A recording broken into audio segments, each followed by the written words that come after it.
সুপ্রিয় শিক্ষার্থীবৃন্দ, আসসালামু আলাইকুম। Basic math and science educational চ্যানেলের পক্ষ থেকে আপনাদেরকে স্বাগতম। আজকে আমরা আলোচনা করব জ্যামিতির অত্যন্ত গুরুত্বপূর্ণ একটা বিষয় বিন্দু নিয়ে। জ্যামিতি জানতে হলে শুরুতে আমাদেরকে জানতে হয় বিন্দু। বিন্দু পড়ানোর সময় আমার মনে পড়ে যায় বিখ্যাত কবিতার দুটি লাইন, ছোট ছোট বালকণা বিন্দু বিন্দু জল গড়ে তোলে মহাদেশ সাগর অতল। এই পৃথিবীতে আমরা যা দেখি যা দেখি না সবকিছুই সৃষ্টি হয়েছে মূলত বিন্দু থেকে। আজকে আমরা সেই গুরুত্বপূর্ণ বিষয় বিন্দু নিয়ে জানব। আজকে আমার টপিকস হচ্ছে বিন্দু সমাচার। বিন্দু বিন্দু একটা নাম, এজন্য এটা বিশেষ পদ। এটা কোন শব্দ ভাষা থেকে এসেছে? সংস্কৃত ভাষা থেকে। সংস্কৃত বিন্দু হলো সংস্কৃত শব্দ, এর অর্থ জলের ফোঁটা, ফোঁটা বা কণা। এখন প্রশ্ন হলো বিন্দু কাকে বলে? বিন্দু যার দৈর্ঘ্য প্রস্থ উচ্চতা ভেদ নেই, শুধু অবস্থান আছে তাকে বিন্দু বলে। তার আমরা জানলাম কি, যার দৈর্ঘ্য প্রস্থ উচ্চতা ভেদ কিছুই নেই, শুধু অবস্থান আছে তাকে বলা হয় বিন্দু। আর এই বিন্দু নিয়ে বিখ্যাত গণিতবিদ ইউক্লিড একটা সংজ্ঞা দিয়েছেন। ইউক্লিডের সংজ্ঞাটা হলো যার কোনো অংশ নেই তাকে বলা হয় বিন্দু, অর্থাৎ যার কোনো অংশীদারত্ব নেই। তিনি খুব সুন্দর করে এই সংজ্ঞাটা দিয়েছেন, তাকে বলা হয় বিন্দু। এখন প্রত্যেক জিনিসেরই কিছু বৈশিষ্ট্য আছে, সেই সাথে বিন্দুরও কিছু বৈশিষ্ট্য আছে। বিন্দুর বৈশিষ্ট্য নাম্বার 1, বিন্দুর শুধু অবস্থান আছে। 2 নম্বর বৈশিষ্ট্য, বিন্দুর দৈর্ঘ্য প্রস্থ বা উচ্চতা কিছুই নেই। 3 নাম্বার, বিন্দুর অর্থাৎ এর একক বা মাত্রা নেই। একক বা মাত্রা হচ্ছে বিন্দুর 0। 4 নাম্বার, জ্যামিতির একটি মৌলিক উপাদান। বিন্দু হলো জ্যামিতির একটি মৌলিক উপাদান। 5 নাম্বার, দুটি রেখা পরস্পর ছেদ করলে ছেদবিন্দুতে একটি বিন্দু তৈরি হয়। আমরা দুটি রেখা যদি পরস্পর ছেদ করি তাহলে দেখব কি ছেদবিন্দুতে একটি বিন্দু তৈরি হয়েছে। 6 নাম্বার, অসংখ্য বিন্দু পাশাপাশি বসে একটি রেখা তৈরি করে। তা আমরা 6 নম্বরে পেলাম কি, অসংখ্য বিন্দু। আমরা যদি অসংখ্য বিন্দুকে পাশাপাশি এরকম করে বসাইতে থাকি না, তাহলে একটি রেখা পাবো। তো 7 নম্বর বৈশিষ্ট্য, একটি বিন্দু চলার পথই রেখা, অর্থাৎ একটি বিন্দু যে পথে চলবে সেই পথটাই হয়ে যাবে। এটাকে যদি আমরা একটা বিন্দু হিসেবে চিন্তা করি, এটা যদি কোনো একটা দিকে চলাচল করে তাহলে সেই দিকে একটি রেখা তৈরি হবে। 8 নাম্বার, একটি বিন্দু সোজা পথে চললে তাকে সরল রেখা বলা হয়। 9 নাম্বার, একটি বিন্দু বাঁকা পথে চললে তাকে বক্ররেখা বলে। তাহলে একটি বিন্দু বাঁকা পথে চললে বক্ররেখা, একটি বিন্দু সরল রেখায় চললে সরল রেখায়।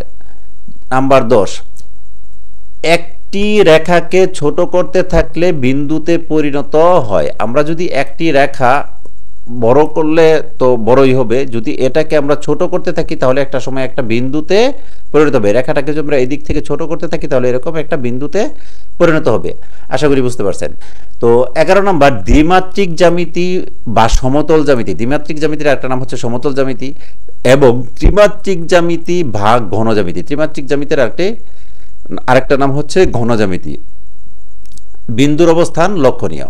তাহলে 11 নম্বর আমরা পাইলাম কি, দ্বিমাত্রিক জ্যামিতি বা সমতল জ্যামিতি এবং ত্রিমাত্রিক জ্যামিতি বা ঘন জ্যামিতির বিন্দুর অবস্থান লক্ষণীয়, মানে বিন্দুর অবস্থান দেখা যায়।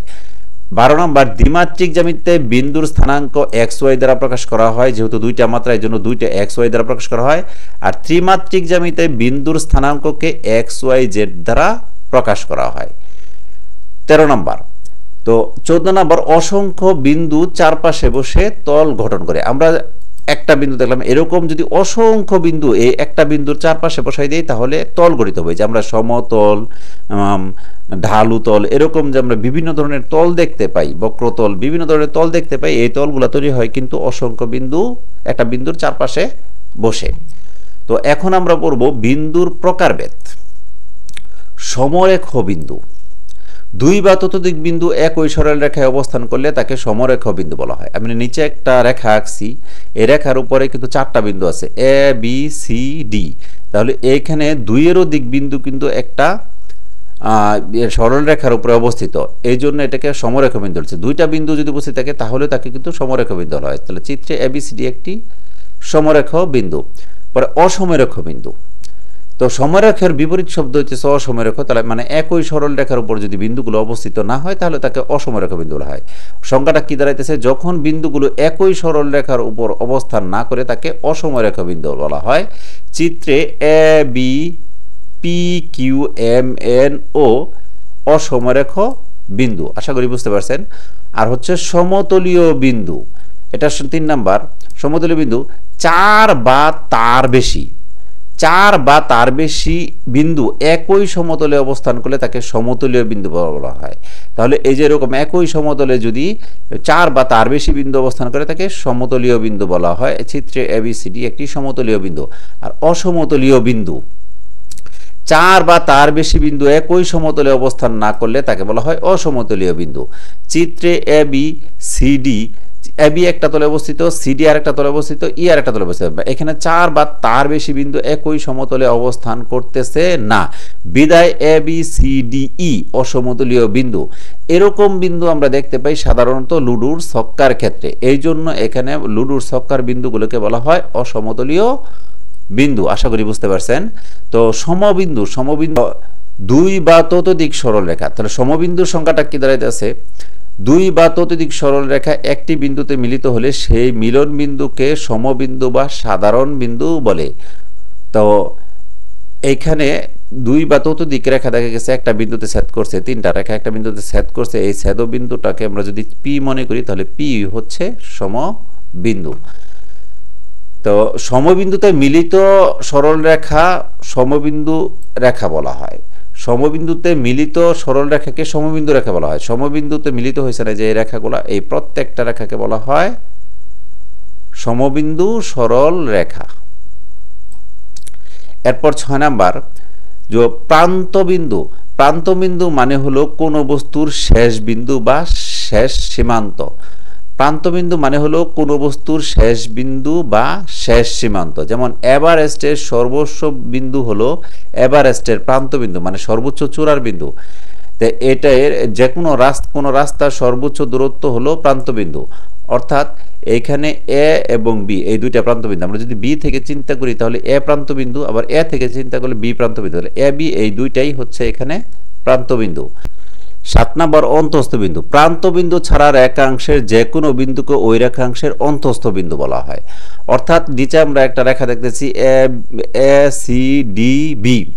এই রেখার ভিতরে এ এবং বি এই দুইটা হলো প্রান্তবিন্দু, এর মধ্যবর্তী জায়গায় বিন্দু আছে সি এবং ডি।